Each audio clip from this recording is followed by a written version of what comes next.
ज्यादा है, अगर 10,000 से 1 लाख तक है तो उस एरिया प्लस 2 किलोमीटर तक का दायरा। अगर 1 लाख से ज्यादा है, अप टू 10 लाख है, तो वो एरिया प्लस उसके आगे के 6 किलोमीटर, और 10 लाख से भी ज्यादा है तो वो एरिया प्लस उसके आगे के 8 किलोमीटर। ठीक है, कैसे नापना है?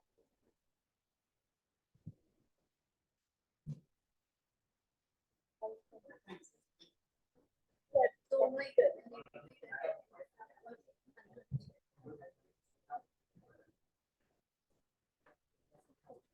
हाँ, चिड़िया सी करो। ठीक है, इधर जैसे चिड़िया उड़ती है वैसे, है ना?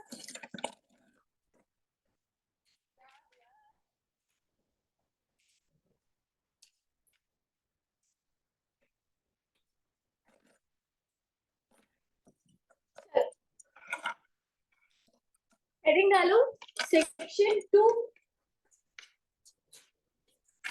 क्लॉज 47। Section 2 clause 47।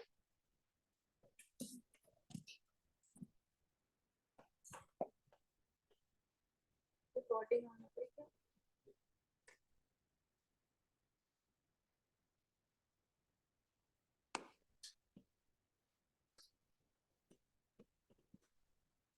ठीक है, अपन पढ़ रहे हैं मीनिंग ऑफ ट्रांसफर बेटा। मीनिंग ऑफ ट्रांसफर मैं तुम लोग को मॉड्यूल में भी दिखाती हूँ।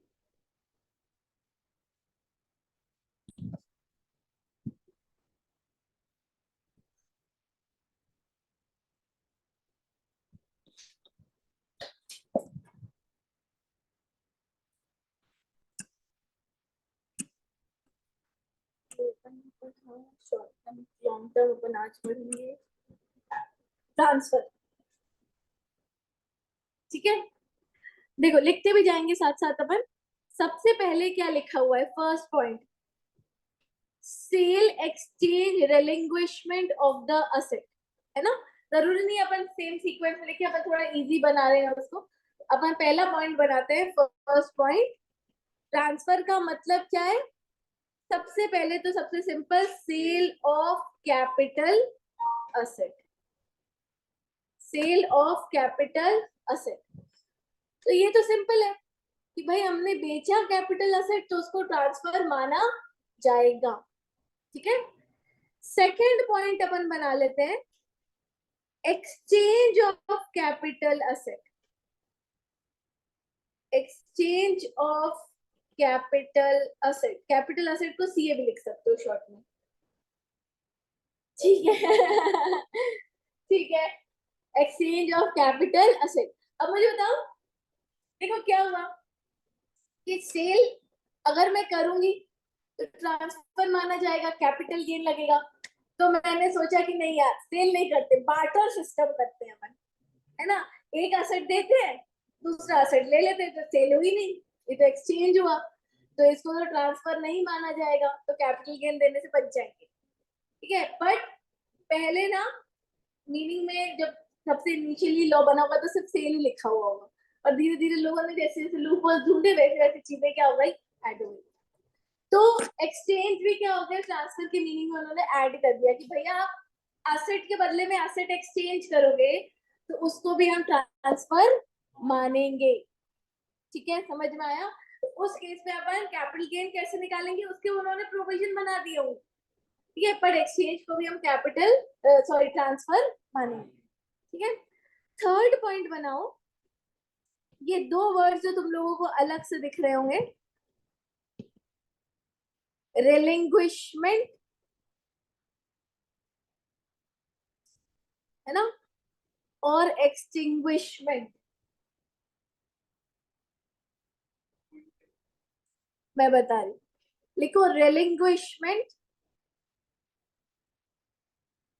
रिलिंग्विशमेंट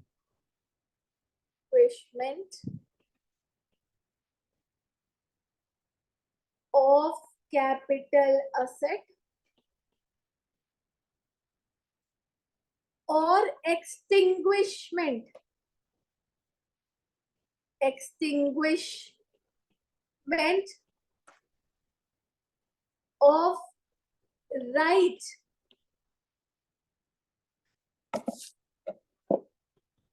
इन कैपिटल असेट।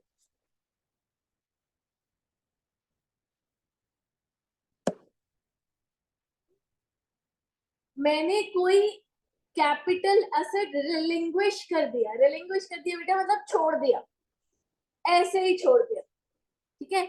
या उस कैपिटल असेट पे मेरा राइट था और वो एक्सटिंग्विश हो गया, मतलब वो राइट मेरा उस असेट पे अब खत्म हो गया, ठीक है। तो इसको भी ट्रांसफर माना जाएगा, इसको अपन डिटेल में बाद में डिस्कस करेंगे, है ना, जब इसका प्रोविजन आएगा आगे, ठीक है। पर रिलिंग्विशमेंट और एक्सटिंग्विशमेंट का मतलब क्या है कि छोड़ दिया, समझ में आया ना, बेचा ना एक्सचेंज किया, हमने क्या कर दिया, छोड़ दिया, ठीक है। समझ गए क्या, है ना। चलो फोर्थ पॉइंट थोड़ा सा समझते हैं अपन।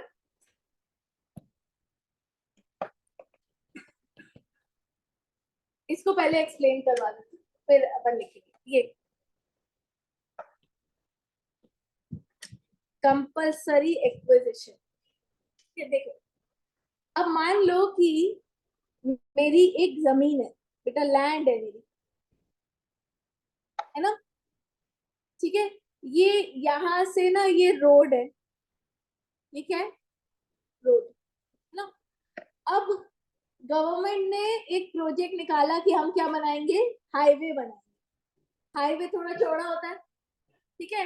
तो हाईवे बनाने के लिए उन्होंने बोला कि आपका ये जो लैंड है ना, इसका इतना हिस्सा हम ले लेंगे। मैंने बोला मुझे देना ही नहीं है, ठीक है, मैं नहीं दूंगी अपना लैंड ना। गवर्नमेंट ने बोला कि हमें ऐसा चलेगा नहीं, हम कंपल्सरी ले ले रहे हैं, ठीक है। मतलब वहां पे मेरी मर्जी नहीं चल रही है, ठीक है। हिंदी में अपन क्या बोलते हैं, अतिक्रमण, है ना। अभी बीच में जबलपुर की भी रोड है बहुत चौड़ी हुई थी ना, कितने साल हो गए, 1-2 साल हो गए अभी। अभी वो ब्रिज बना है, ओवर ब्रिज, उसमें भी कितना अतिक्रमण हुआ है, ठीक है। लोगों की प्रॉपर्टी गवर्नमेंट ने ले ली, लोगों ने बोला हम नहीं देंगे, तो गवर्नमेंट ने हमें तो चाहिए, हम तो ले लेंगे, ठीक है। तो बेटा मेरा ये इतना जो लैंड था वो गवर्नमेंट ने कंपलसरी मतलब जबरदस्ती ले लिया, ठीक है। अच्छा, जब वो कंपलसरी एक्विजिशन करते हैं ना, तो वो एक कंपनसेशन पे कर देते हैं आपको, ठीक है। तो अब मेरे को क्या मिल गया, कंपनसेशन, और मेरी लैंड का क्या हो गया, एक्विजिशन, कंपलसरी एक्विजिशन, ठीक है। तो इनकम टैक्स वाले भी आ गए बेटा, जैसे ही गवर्नमेंट ने मेरा लैंड लिया, उन्होंने आपने अपना लैंड बेचा है, मैंने कहा मैंने बेचा ही नहीं, गवर्नमेंट ने जबरदस्ती ले लिया है। पर टैक्स वालों ने क्या बोला कि हम तो इसको ट्रांसफर मानेंगे, और जो तुमको कंपनसेशन मिला है उसके हिसाब से कैपिटल गेन निकालो और टैक्स भरो। समझ में आया, तो कंपलसरी एक्विजिशन भी क्या हो गया, ट्रांसफर हो गया, ठीक है। लिखो, तो फोर्थ पॉइंट लिख लो, compulsory acquisition of capital asset.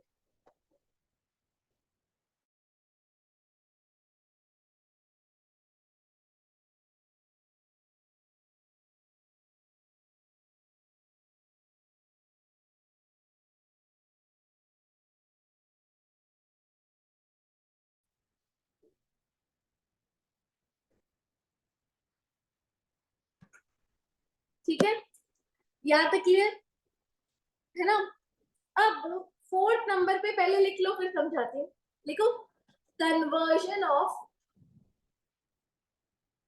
Capital asset into stock in trade.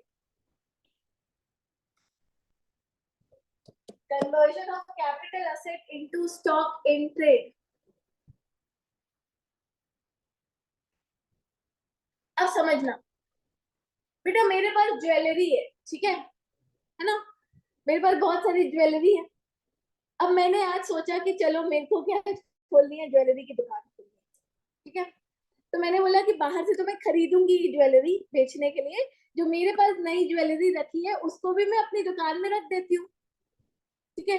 मेरे लिए ज्वेलरी क्या है, अपन ने कल कैपिटल असेट का डेफिनेशन पढ़ा था, ज्वेलरी क्या है, कैपिटल असेट है, पर्सनल है तो भी वो कैपिटल असेट है। और मैंने उसको दुकान में रख दिया, तो मैंने उसको क्या बना दिया बेटा, स्टॉक इन ट्रेड। अब जब मैं स्टॉक एंड ट्रेड बेचूंगी, स्टॉक एंड ट्रेड बेचूंगी तो क्या आएगा, पीजीबीपी में आएगा, ठीक है। पर मैंने ये जो कन्वर्ट किया, पीजीबीपी में तब आएगा ना जब वो स्टॉक एंड ट्रेड बिकेगा, वो तो उसमें आएगा ही, ठीक है। अभी अपन इससे भी देखो, ये सब जो स्पेशल चीजें है ना, compulsory acquisition, conversion of CA into CIT SIT, ये सब अपन इसके प्रोविजन पढ़ेंगे कि इसमें कैलकुलेशन कैसा होता है, ठीक है। तो जब मैंने कन्वर्ट किया, जिस साल मैंने कैपिटल असेट को कन्वर्ट कर लिया इनटू स्टॉक इन ट्रेड, उस साल इनकम टैक्स वाले बोलते हैं कि हम इसको कैपिटल असेट का क्या मानेंगे, ट्रांसफर मानेंगे, और क्या आएगा, कैपिटल गेन आएगा। तो मैंने बोला तो फिर पीजीबीपी, पीजीबीपी किस साल आएगा, जिस साल स्टॉक इन ट्रेड बिकेगा। हो सकता है 2 साल बाद वो ज्वेलरी बिके, तो पीजीबीपी भी आएगा, पर कब आएगा, ठीक है। डबल टैक्सेशन नहीं होगा, चिंता मत करो, जब कैलकुलेशन सीखोगे तो समझ में आ जाएगा, ठीक है। चलो, ये 5 पॉइंट समझ में आ गए। अभी लिखो 6 पॉइंट लिखो। मैं तुम लोग को पहले हाउस प्रॉपर्टी का कुछ याद दिलाती हूँ।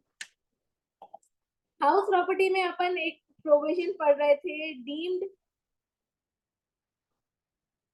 ओनर, ठीक है। डीम्ड ओनर पढ़ा था अपन ने कि अगर वो पार्ट परफॉर्मेंस ऑफ कॉन्ट्रैक्ट हुआ हो, याद आया क्या, कि अग्रीमेंट हो गया, पोजेशन मुझे मिल गई, रजिस्ट्री नहीं हुई इस साल, ठीक है, तो भी मुझे क्या मान लिया जाएगा, तो मेरे हाथ पे हाउस प्रॉपर्टी आ जाएगी, ठीक है। बट अब मेरा क्वेश्चन ये है कि तुमने मेरे साथ एग्रीमेंट किया, तुमने मेरे को अपना घर का पोजेशन दे दिया, तो मैं तो डीम्ड ओनर बन गई, तुम तो सेलर हो, तुम्हारे हाथ में कैपिटल गेन आया क्या, तुम्हारे हाथ में ट्रांसफर माना गया क्या, रजिस्ट्री अभी हुई नहीं है, रजिस्टर तुम्हारे ही नाम पर है वो घर, ठीक है, तुम्हारे ही नाम पर दिख रहा है ना वो भी घर, ठीक है। बस तुमने मुझे क्या दे दिया है, पोजेशन दे दिया है एग्रीमेंट करके, तो क्या इसको ट्रांसफर माना जाएगा तुम्हारे हाथ में, हाँ।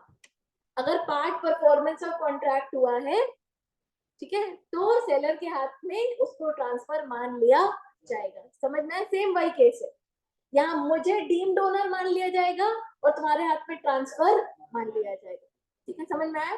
जिस डेट से घर पोजीशन मेरे हाथ में हुआ, उस दिन से मैं ओनर बन गई, तो हाउस प्रॉपर्टी आने लगे मेरे हाथ में, और तुम्हारे हाथ में उस डेट को क्या आ गया, कैपिटल गेन आ गया, समझ गए, ठीक है। लिखो अलाउइंग, अलाउइंग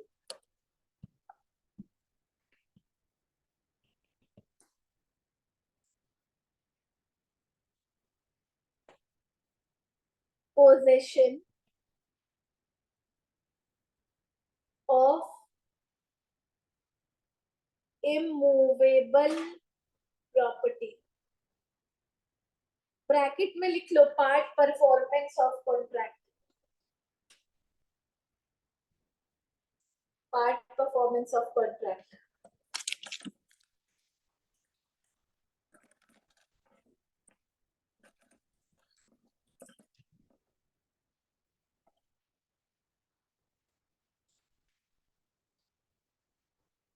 चलो एक और डीम्ड ओनर वाला पॉइंट याद दिलाती हूँ, कोऑपरेटिव सोसाइटी वाला पॉइंट याद है, क्या था, जो मेंबर्स है वही घर की क्या है, डीम्ड ओनर। तो अगर तारक मेहता है, गोकुलधाम सोसाइटी के जो घर का मालिक है वो, बट घर उसके नाम पे रजिस्टर्ड नहीं है, घर किसके नाम पे रजिस्टर्ड है, तो अगर उसको अपना घर किसी और को बेचना है तो वो क्या बेचेगा, मेंबरशिप बेचेगा, अपनी शेयर होल्डरशिप बेचेगा। तो अगर उसने अपनी मेंबरशिप बेची है, तो इसका मतलब है उसने इमूवेबल प्रॉपर्टी ही ट्रांसफर करी है, समझ में आया, ठीक है। लिखो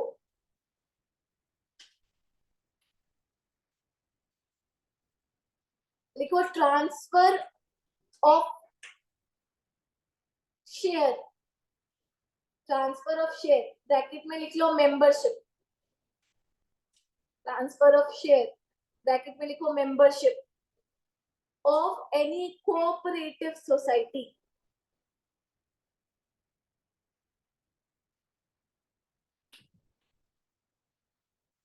ठीक है, और लास्ट वाला पॉइंट लिख लो, redemption of zero coupon bond.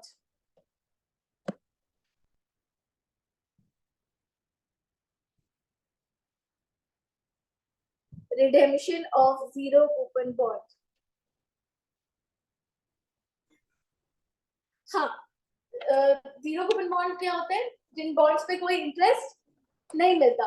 तो बेटा जब मैंने उसको खरीदा, तो मैंने 80 में खरीदा, और जब वो रिडीम हो रहा है तो मुझे 100 रुपए मिल रहे हैं। मैंने खरीदा कितने में? 80 में, और रिडीम कितने में हो रहा है? तो जब वो रिडीम हो रहा है ना, तो ये जो 20 रुपए का डिफरेंस है, ये मेरे हाथ में कैपिटल गेन है। ठीक है, इसीलिए जब रिडीम होता है जीरो कूपन बॉन्ड तो उसको ट्रांसफर माना जाता है। ट्रांसफर माना जाता है, तो 20 रुपए का क्या आ जाएगा हमारे हाथ में? कैपिटल। समझ में आया? तो ट्रांसफर का मतलब समझ में आ गया अच्छे से, कब कब ट्रांसफर माना जाएगा। ठीक है, क्लियर है इतनी बातें? चलो अब बेटा आगे समझो थोड़ा सा। दो तरीके के कैपिटल गेन निकालना सीखे। कितने तरीके के? दो, है ना? अभी लिखना नहीं है तुम लोगों को, मैं लिखवाऊंगी। Long term capital gain, LTCG, long term capital gain, और शॉर्ट टर्म कैपिटल गेन। इसी चैप्टर में दो पार्ट्स कर दिए हैं कैपिटल गेन के उन्होंने, लॉन्ग टर्म कैपिटल गेन और शॉर्ट टर्म कैपिटल गेन। ठीक है, अब लॉन्ग टर्म कब होगा और शॉर्ट टर्म कब होगा, वो असेट कौन सा है उस पर डिपेंड करेगा। कौन सा असेट ट्रांसफर कर रहे हो उस पर डिपेंड करेगा कि लॉन्ग टर्म कब हो रहा है और शॉर्ट टर्म कब हो रहा है। अपन वही समझेंगे अभी कि लॉन्ग टर्म कैपिटल गेन कब आएगा और शॉर्ट टर्म कैपिटल गेन कब आएगा, फिर उसके कैलकुलेशन में आ जाएंगे। ठीक है, तो अपन एक चार्ट बनाते हैं, टाइप्स ऑफ कैपिटल असेट। ठीक है, टाइप्स ऑफ कैपिटल असेट। तीन टाइप के कैपिटल असेट है, फर्स्ट, सेकंड और थर्ड।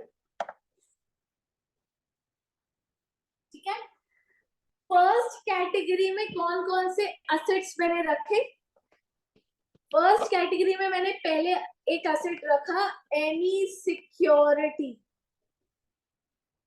सिक्योरिटी का मतलब समझते हो ना? शेयर, डिबेंचर, बॉन्ड्स, ये सब सिक्योरिटीज है। पर इसमें से एक सिक्योरिटी अलग कर देनी है, अदर देन यूनिट्स। ठीक है, म्यूचुअल फंड के यूनिट्स होते हैं, यूटीआई के यूनिट्स होते हैं। ठीक है, वो यूनिट्स को अलग से देखेंगे, इसमें अपन सिक्योरिटी में उसको काउंट नहीं कर रहे। ठीक है, तो any security other than units which is listed on recognized stock exchange in India। कोई भी सिक्योरिटी यूनिट्स को छोड़कर जो कि रिकॉग्नाइज्ड स्टॉक एक्सचेंज में लिस्टेड है इन इंडिया। पहला कैपिटल एसेट मैंने कैटेगरी 1 में ये डाला। दूसरा मैं डाल रही हूँ बेटा यूनिट्स ऑफ यूटीआई। यूटीआई पता है तुम लोगों को क्या है? नहीं पता? यूटीआई मतलब यूनिट ट्रस्ट ऑफ इंडिया। ठीक है, यूनिट ट्रस्ट ऑफ इंडिया, इसके यूनिट्स ले सकते हो इन्वेस्टमेंट पर्पस के लिए। थर्ड एसेट में इस कैटेगरी में पुट कर रही हूँ यूनिट्स ऑफ, तुम लोगों को पता है म्यूचुअल फंड्स दो तरीके के होते हैं, equity oriented mutual funds, date oriented mutual funds. नहीं पता? म्यूचुअल फंड्स का कॉन्सेप्ट थोड़ा सा पता है क्या होता है? बहुत सारे लोगों से पैसे लेते हैं और फिर वो एक एसेट में लगाते हैं क्या? नहीं, वो बहुत सारे अलग अलग सिक्योरिटीज में वो पैसा लगाते हैं। तो बेटा मैंने एक म्यूचुअल फंड के यूनिट्स खरीदे, मतलब मैंने म्यूचुअल फंड को पैसे दे दिए, अब वो पैसे वो बहुत सारे अलग अलग सिक्योरिटीज में लगाएगा। तो अगर मैंने इक्विटी ओरिएंटेड म्यूचुअल फंड खरीदा है तो वो पैसे ज्यादातर इक्विटी में लगे, और अगर मैंने डेट ओरिएंटेड म्यूचुअल फंड खरीदा है तो वो ज्यादातर पैसे डेट मतलब डिवेंचर और बॉन्ड्स में। Date oriented mutual fund equity oriented mutual fund उसमें हाई रिस्क होता है, ठीक है। तो यूनिट्स ऑफ इक्विटी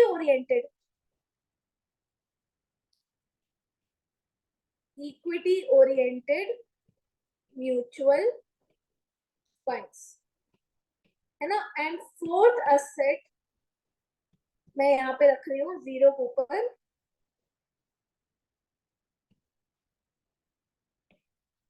चार असेट्स मैंने पहली कैटेगरी में रखे हैं, कौन कौन से? Any security other than units, mutual fund के यूनिट्स हटा दो, ठीक है। Listed on recognised stock exchange in India, या यूनिट्स ऑफ यूटीआई, या units of equity oriented mutual funds, या जीरो कूपन बॉन्ड्स। बेटा अब समझना, इन चार के केस में अपन देखेंगे 1 ईयर का पीरियड, मतलब अगर इन एसेट्स को तुमने 1 ईयर या उससे ज्यादा होल्ड किया है, ठीक है, तो ये क्या बन जाएंगे, मतलब 1 साल से ज्यादा होल्ड किया है तो ये क्या बन जाएंगे, लॉन्ग टर्म कैपिटल असेट। और 1 साल या उससे कम होल्ड किया है तो क्या बन जाएंगे, शॉर्ट टर्म कैपिटल असेट, ठीक है। शॉर्ट टर्म के लिए अगर रखा है, मतलब शॉर्ट टर्म कब देख रहे हैं, 1 साल का देख रहे हैं, ठीक है। 1 साल या उससे कम रखा है तो क्या है, शॉर्ट टर्म कैपिटल असेट, और 1 साल से ज्यादा है तो लॉन्ग टर्म कैपिटल असेट, ठीक है। तो इस केस में अगर पीरियड ऑफ होल्डिंग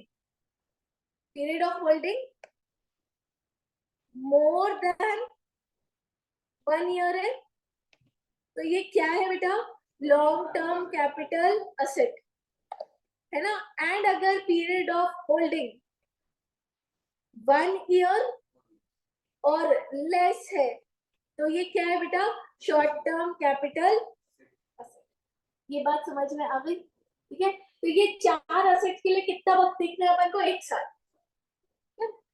कैटेगरी 2 में अपन रख रहे हैं सिर्फ 2 असेट्स, पहला इमूवेबल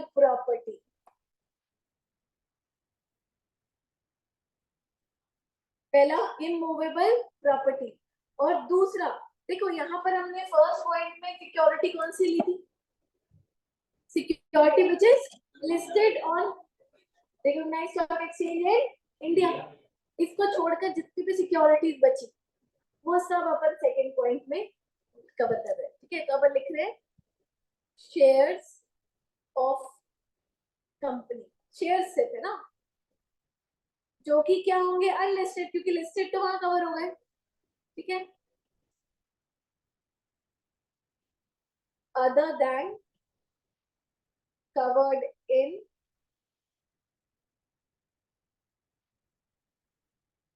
कैटेगरी 1, ठीक है। शेयर्स ऑफ कंपनी का अनलिस्टेड शेयर है, शॉर्ट में अपन बोलते हैं अनलिस्टेड शेयर्स, और इमूवेबल प्रॉपर्टी, बेटा इनके लिए कितने साल देखने हैं, 2 साल, कैटेगरी 2 2 इयर्स, ठीक है। तो इसका मतलब है कि अगर period of holding more then 2 years है तो क्या हो जाएगा, लॉन्ग टर्म कैपिटल असेट, और पीरियड ऑफ होल्डिंग 2 ईयर और लेस है तो क्या हो जाएगा, शॉर्ट टर्म कैपिटल असेट, ठीक है। क्लियर हो गया ये। और थर्ड कैटेगरी में जितने भी असेट्स बच गए, अदर असेट्स, ठीक है। थर्ड कैटेगरी 3 साल है ना। तो period of holding more than 3 years, long term capital asset, period of holding 3 years और less, short term capital asset. चलो बना लो इसको।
ठीक है,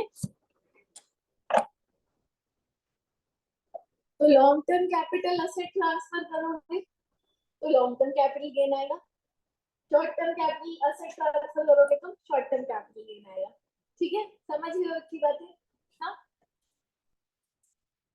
चलो कुछ एग्जांपल डिस्कस करते हैं, तुम लोग बताना कि कितने साल अपन इसमें देखेंगे, है ना। एक मॉड्यूल का भी क्वेश्चन है, वो भी देख लेंगे। पहले अपन ऐसे एग्जांपल देखते हैं ना, ये तुम लोग को नोट नहीं भी करने तो भी चलेगा, सिर्फ आंसर देते जाओ। अगर मेरा घर है, हाउस प्रॉपर्टी है बेटा, बताओ कितने साल देखोगे long term short term decide करने के लिए, वो बताते जाओ। इमूवेबल प्रॉपर्टी है, कितने साल देखोगे? 2 इयर्स। ओके, चलो मुझे बताओ ज्वेलरी के लिए कितने साल देखोगे?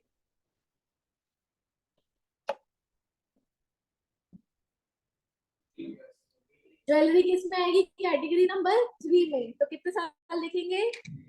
3 इयर्स। ओके, चलो बताओ शेयर्स है मेरे पास आईटीसी के, आईटीसी के share listed in stock exchange है, ठीक है, तो कितना देखेंगे? 1 ईयर। फोर्थ मुझे बताओ शेयर्स है मेरे पास आईटेक्स के, आईटेक्स प्राइवेट लिमिटेड मान लो, कितने देखेंगे? 2 इयर्स। Very good.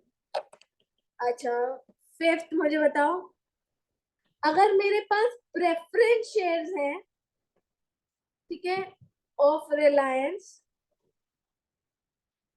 पर वो लिस्टेड है, ठीक है, इन एनएससी, है ना, क्योंकि वो क्या बोलता है, any security other than units which is listed in stock exchange in India, तो कितना देखना है अपन को? 1 year. Okay, national stock exchange, चलिए बताओ अनलिस्टेड यूनिट्स है मेरे पास ऑफ यूटीआई,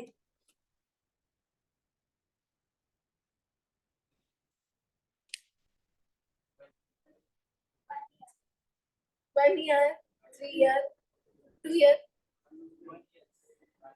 यहाँ पे लिस्टेड और लिस्टेड कुछ भी नहीं लिखा बेटा, यहाँ तो लिखा यूनिट्स ऑफ यूटीआई, चाहे लिस्टेड हो चाहे अनलिस्टेड हो। कितने देखने हैं अपन को? 1 ईयर। ठीक है, इसके बाद मुझे बताओ डेट ओरिएंटेड म्यूचुअल फंड्स,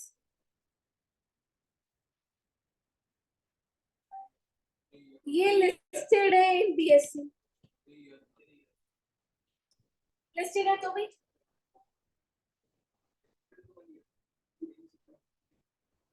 पर बेटा डेट और म्यूचुअल फंड्स की क्या होते हैं? यूनिट्स, और any security other than units, ठीक है, तो वहां से हट गया। और ये इक्विटी ओरिएंटेड म्यूचुअल फंड भी नहीं है, तो ये कैटेगरी नंबर 1 में नहीं फॉल हो रहा है, तो फिर ये कहाँ जा रहा है? दूसरे में भी नहीं आ रहा है, क्योंकि दूसरे में सिर्फ शेयर्स कवर किए, तो ये कितने साल देखेंगे? 3 इयर्स देखेंगे।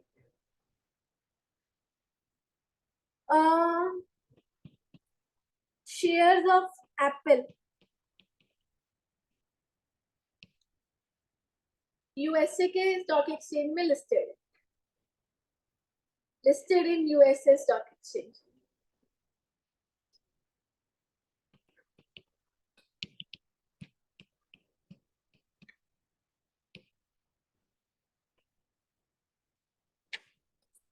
बोलो।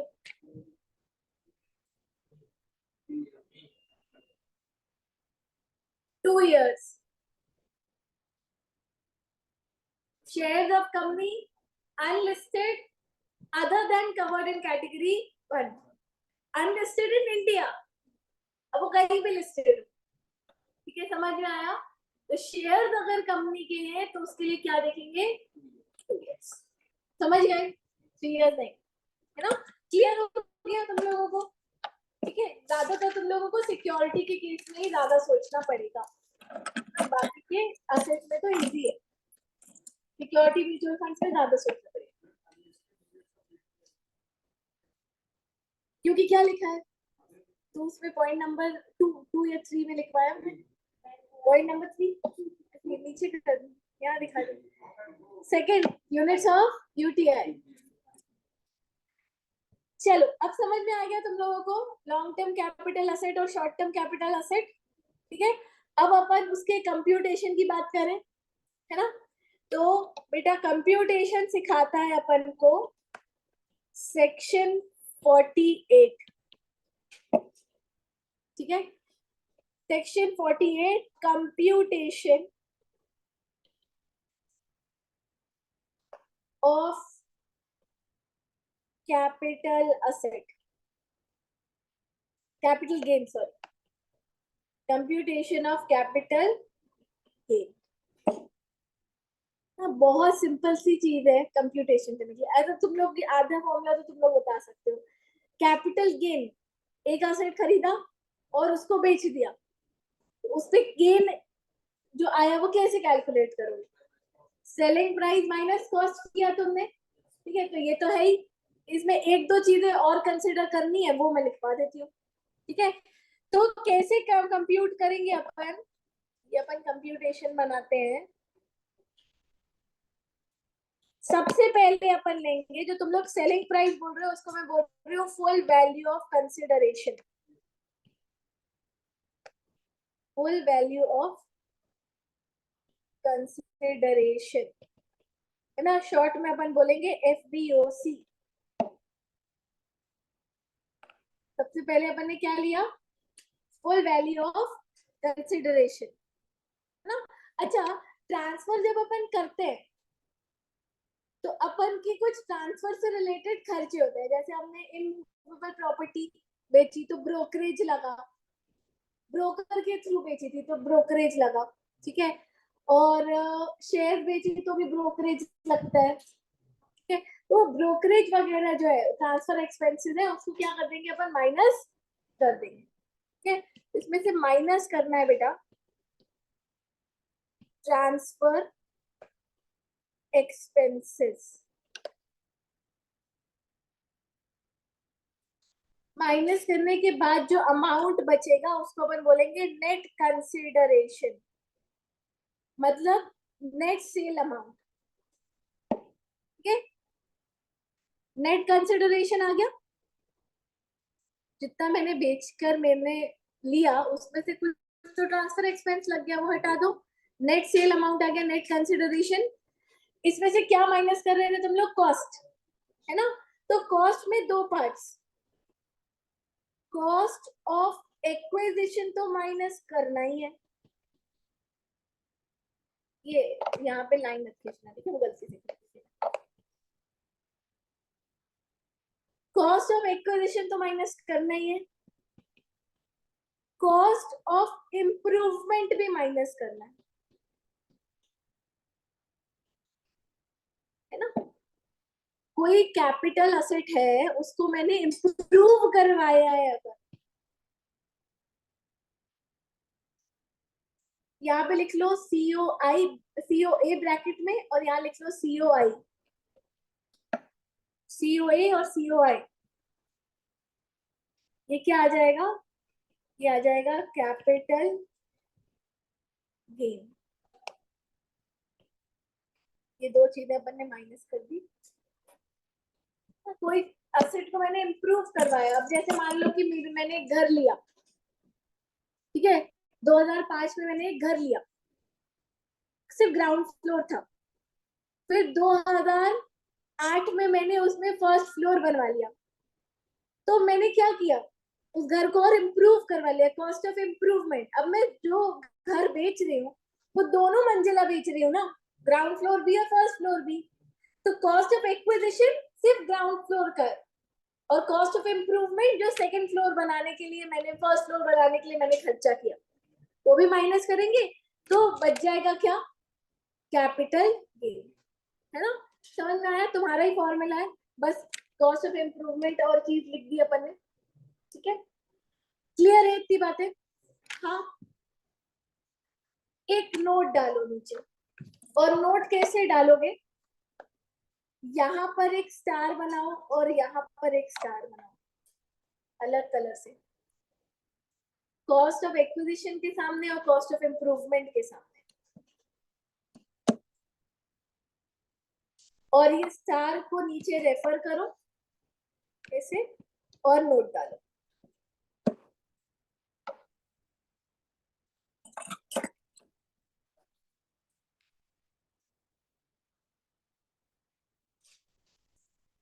डालो इन केस ऑफ, दोनों के लिए सेम है,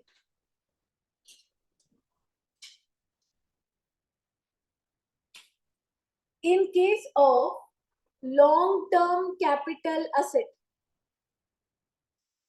शॉर्ट में भी लिख सकते हो LTCA, in case of long term capital asset we will take index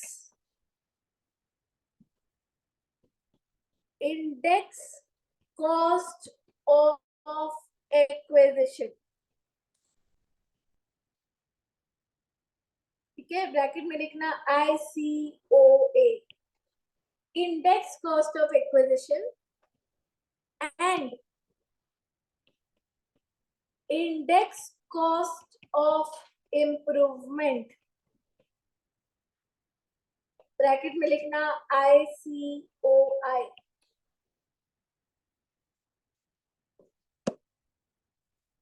ठीक है। ये नोट ये बोल रहा है कि अगर आप लॉन्ग टर्म कैपिटल गेन निकाल रहे हो, लॉन्ग टर्म कैपिटल असेट का कैलकुलेशन कर रहे हो, तो कॉस्ट ऑफ एक्विजिशन की जगह क्या लेना है, index cost of acquisition. Index cost of acquisition क्या होता है वो बताती हूँ मैं अभी, ठीक है। और कॉस्ट ऑफ इम्प्रूवमेंट की जगह क्या लेना है, इंडेक्स कॉस्ट ऑफ इम्प्रूवमेंट, ठीक है ना।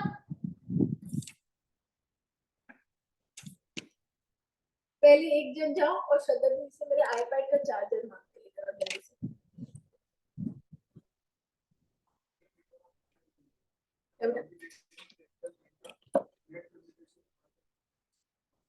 कॉस्ट ऑफ एक्विजिशन तुमने कैसे बताया था, कैसे निकालोगे capital gain, sale minus cost, cost क्या, cost of purchase of that asset ना, परचेज को मैं क्या बोल रही हूँ, कॉस्ट ऑफ एक्विजिशन, और कॉस्ट ऑफ इम्प्रूवमेंट में किसको बोल रहे हूँ, कोई कैपिटल खर्चा किया है मैंने उस एसेट को इम्प्रूव करने के लिए, उसकी कैपेसिटी बढ़ाने के लिए, उसकी परफॉर्मेंस बढ़ाने के लिए, तो वो क्या हो गया, कॉस्ट ऑफ इम्प्रूवमेंट हो गया, ठीक है। दोनों कॉस्ट माइनस कर देंगे तो क्या आ जाएगा, कैपिटल गेन आ जाएगा।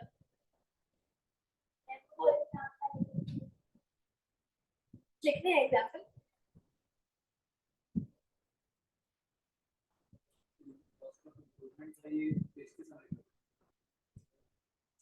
हाँ बेचते समय ही कर रहा है पूरे कैलकुलेशन। कॉस्ट ऑफ इम्प्रूवमेंट को तुम क्या कह रहा है, माइनस कब करेंगे, जब अपन ने इम्प्रूवमेंट करवाया, नहीं, अब जैसे मैंने 2005 में घर खरीदा और कभी भी मैंने 2008 में 9 में फर्स्ट फ्लोर बनवा लिया, सेकंड फ्लोर बनवा लिया, तो कॉस्ट ऑफ इम्प्रूवमेंट मैंने कब करवाया, 2008 में, ठीक है। और मैं बेच कब रही हूँ 23-24 में घर, ठीक है, तो बेचते टाइम इम्प्रूवमेंट थोड़ी ना करवा रहे हैं, वो तो हमने कभी भी during the life of the asset करवाया ना, स्पैन ऑफ द एसेट करवाया, ठीक है। चलो मुझे बताओ, शॉर्ट टर्म कैपिटल गेन में तो कोई दिक्कत है ही नहीं, है ना, तुमको क्या लेना है, sale amount, net sale amount, ठीक है। नेट सेल अमाउंट कैसे निकालोगे, full value of consideration gross amount minus transfer expense करके नेट सेल अमाउंट आ जाएगा, नेट कंसिडरेशन, उसमें से cost of acquisition, cost of improvement minus कर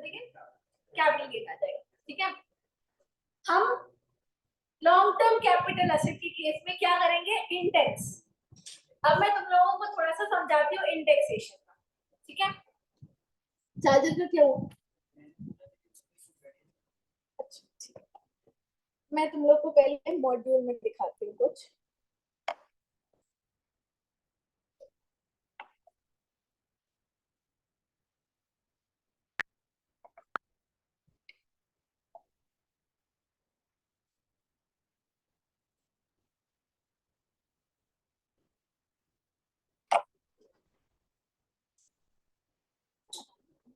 आपको इस साइड कर देना।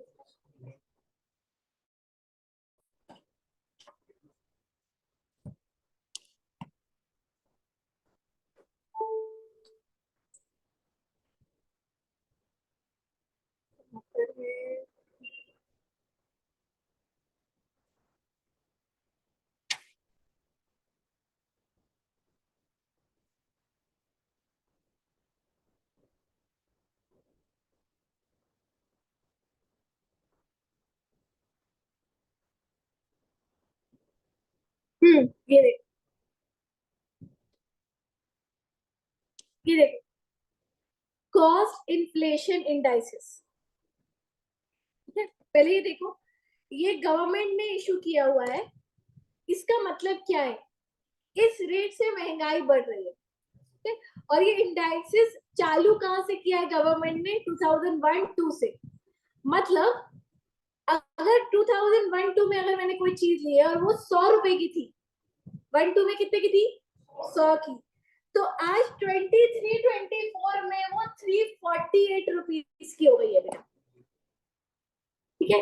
इसको इंटरप्रिटेशन समझ में आया? अगर 2001-2 में कोई चीज कितने की थी? 100 की।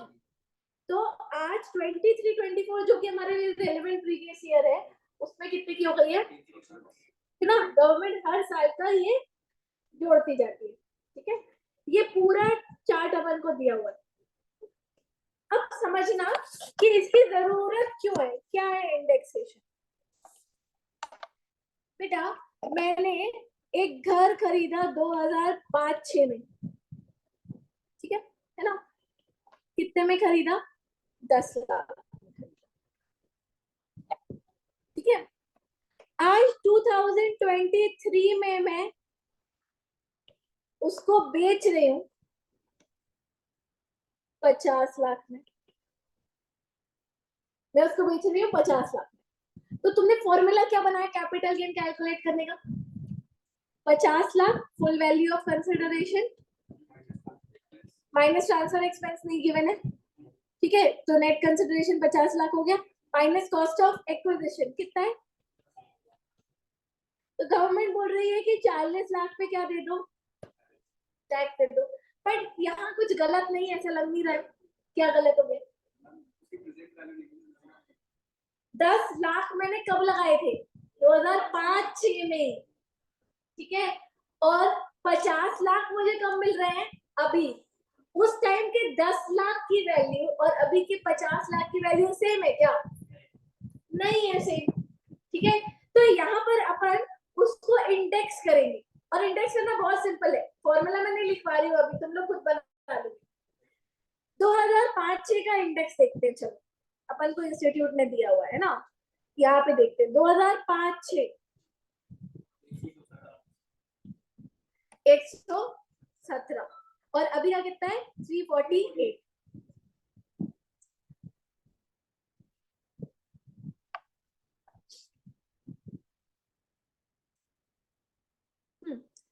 कोई चीज 2005-6 में 117 की थी, तो आज 23-24 में वो कितने की है बेटा?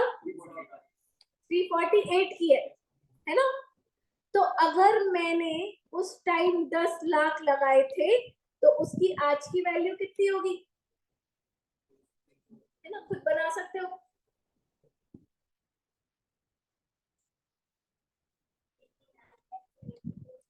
$29,74,358। हाँ ठीक, समझ में आया?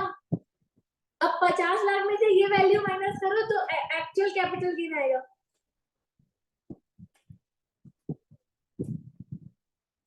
20,25,600 समझ में आया कहाँ 40 लाख पे आ रहा था और कितना कम हो गया। ठीक है, तो ये फॉर्मूला क्या लगाया तुम लोगों ने, ये क्या है 10 लाख क्या है तुम्हारा कॉस्ट ऑफ एक्विजिशन, ठीक है, इनटू तुमने किससे किया 348, 348 क्या है CII of the year of transfer है ना, जिस साल तुमने ट्रांसफर किया, तुमने डिवाइड किससे किया CII of the year of acquisition, ये तुम्हारा इंडेक्स कॉस्ट ऑफ एक्विजिशन का क्या बन गया फॉर्मूला। ठीक है, ऐसे ही इम्प्रूवमेंट का होगा। ठीक है, मान लो मैंने 2007-8 में इम्प्रूवमेंट किया था, उसमें मैंने 2 लाख रुपए लगाए थे। ठीक है, तो 7-8 का इंडाइसिस यहां से मिलेगा अपन को, 7-8 का इंडाइसिस 129 है। ठीक है,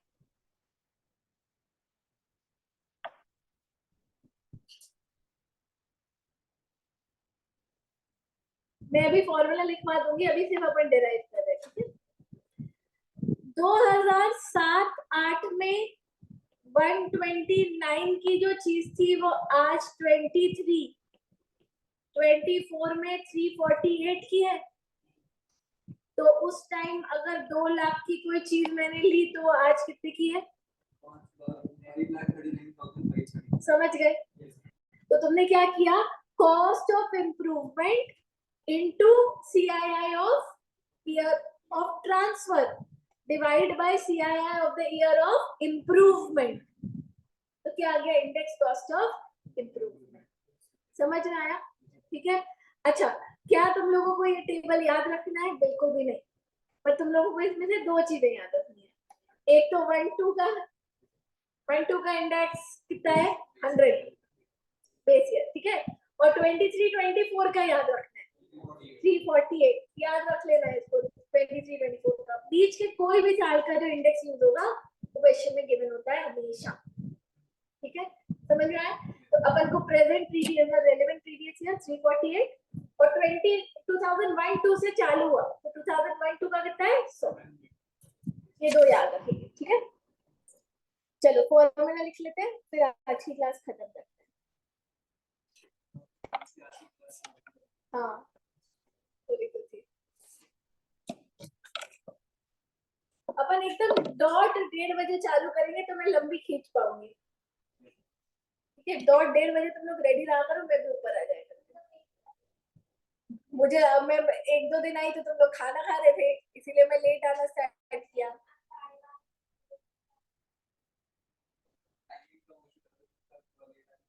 तो कल से मैं 1:30 बजे ऊपर आ जाऊं। ठीक, चलो लिखो नोट नंबर 1,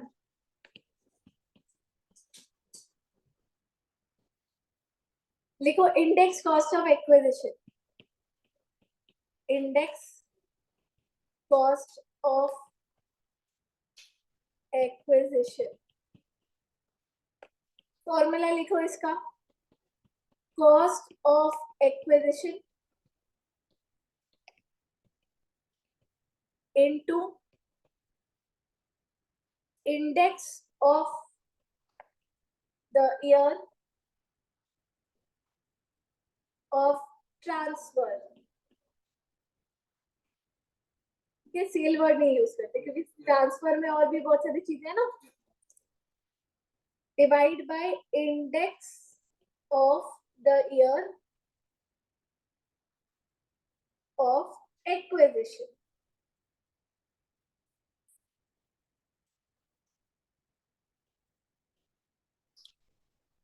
नोट नंबर 2 डालो,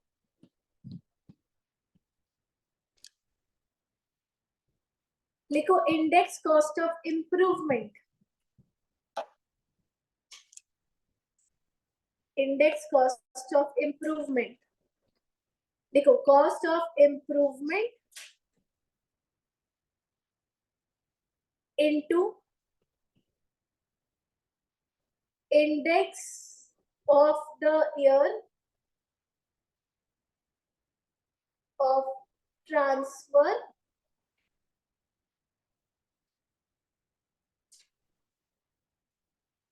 divide by index of the year of improvement. ठीक है, 2 साल के इंडेक्स लिख लो, इंडेक्स CII लिख लेना ब्रैकेट में।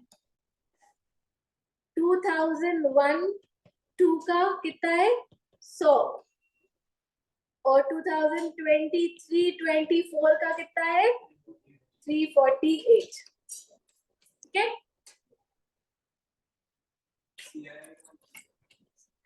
Cost inflation index indices.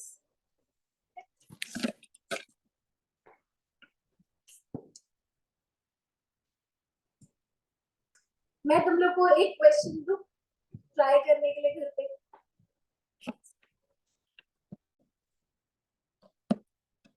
WhatsApp कर रही हूँ, एग्जाम्पल नोट भी कर लेना। इसकी फोटो क्लिक करके मैं व्हाट्सएप कर रही हूँ, मैंने ही बनाया हुआ है तो फिर इसकी फोटो क्लिक कर लेना, नहीं तो फिर ये भूल जाएगा।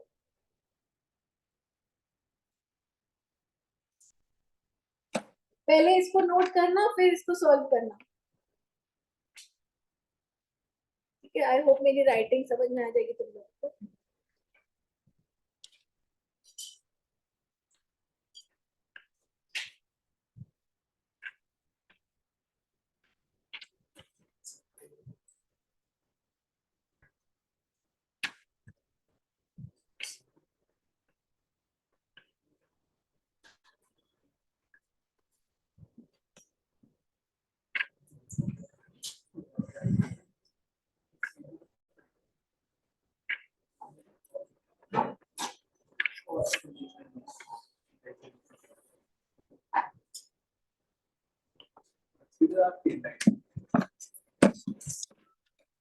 अरे ये 11th वाले बच्चे बहुत नाटक करते हैं।